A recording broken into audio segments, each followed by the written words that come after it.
Oh yeah.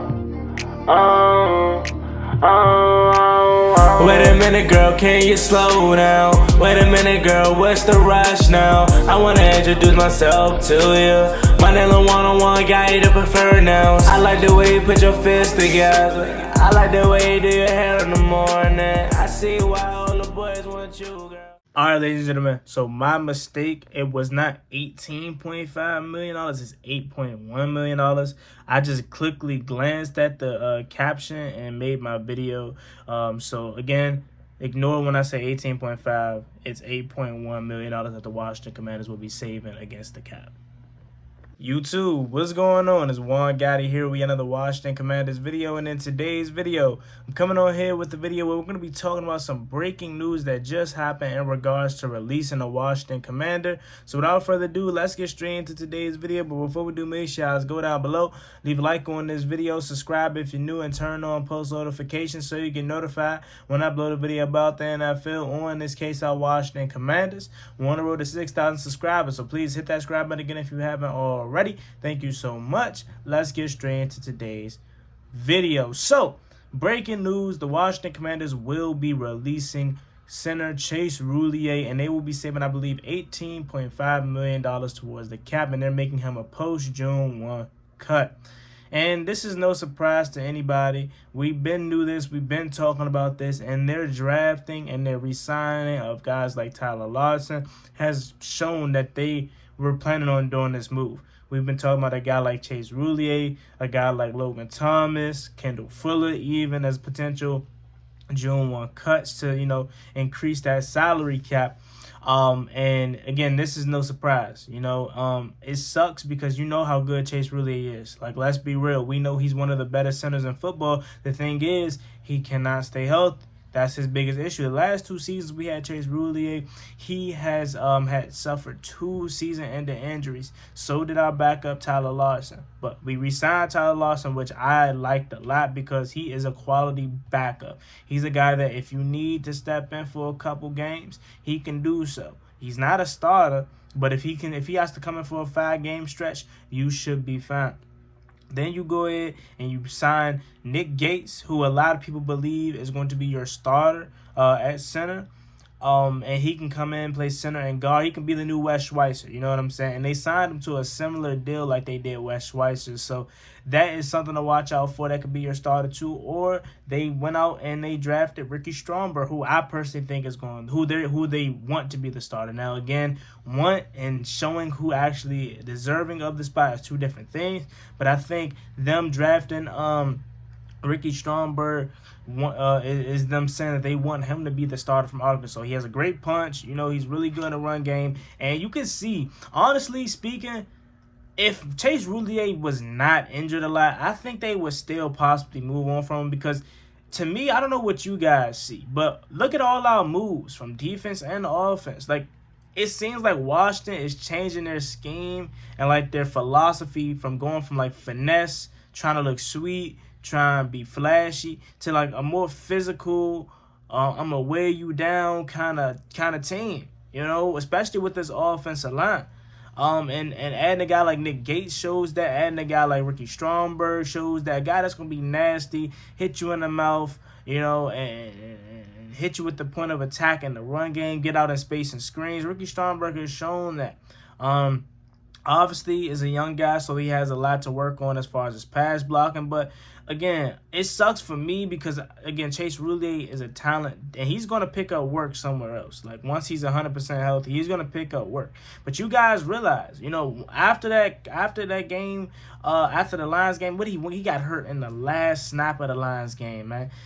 After that game, the line was never the same. Like, the line was never the same. We was trying to, like, be bare minimum with Tyler Larson, and then once he went out and we had to put Wes Schweitzer at center guard, we knew this offensive line was terrible last year, man. And losing Chase Roullier was the start of the downfall, bro. And honestly speaking, you can see that in the Eagles game. The offensive line could not stand a chance. That's why a lot of people are saying Washington failed Carson Wentz before Carson Wentz failed us. Like, yeah, Carson Wentz was trash, but a lot of people are saying, like, we never gave him a fair shot with the offensive line. And that's truth. That's true because I think center is a position that a lot of people are starting to realize the importance of it, because I feel like at a point in time, people were thinking center, you could just put anybody there, man. But the center is super important, bro. And I think a lot of people are starting to finally realize that, bro. They caught us. They snapped the ball, which is obviously probably the most important. You know, getting the ball back to your quarterback as quick as possible and as clean as possible, especially with the weather with the weather. Sometimes the ball can be slippery, wet, whatever. The weather is a big factor. And you still got to be able to snap that ball back there quick to your quarterback and clean. No high snaps, no low snaps. Get it right there precisely and perfect. And then not only that, they have to still call out the protections up front, make the changes, point out a lot of things to the quarterback and to the rest of the offensive line unit. And then on top of that, they got to do their own job by protecting the quarterback in the middle. Like, they got to do a lot of things. And I feel like a lot of people are finally starting to realize how important center is. And with the signing of Nick Gates and bringing back Tyler Lawson and bringing back or drafting Ricky Stromberg, that allowed us to, you know, move on from Chase Roullier. I don't think it was more so his talent the problem. I think it was the issue of the contract and the injuries. You know, we recently just signed him to that contract deal 2 years ago. Remember, I think he was like one of the first guys. I think it was Chase Roullier, and then I think it was John Allen after him. Or it was John Allen or Chase Roullier. But I think they got contract extensions in the same offseason, because I remember that was the COVID offseason. So I don't think they wanted to move on from him, bro, for the talent. It was just the injuries. And honestly, I think they said 18.5. I don't know the exact number. I'll get the exact number to you guys later. But I think it was like roughly around there.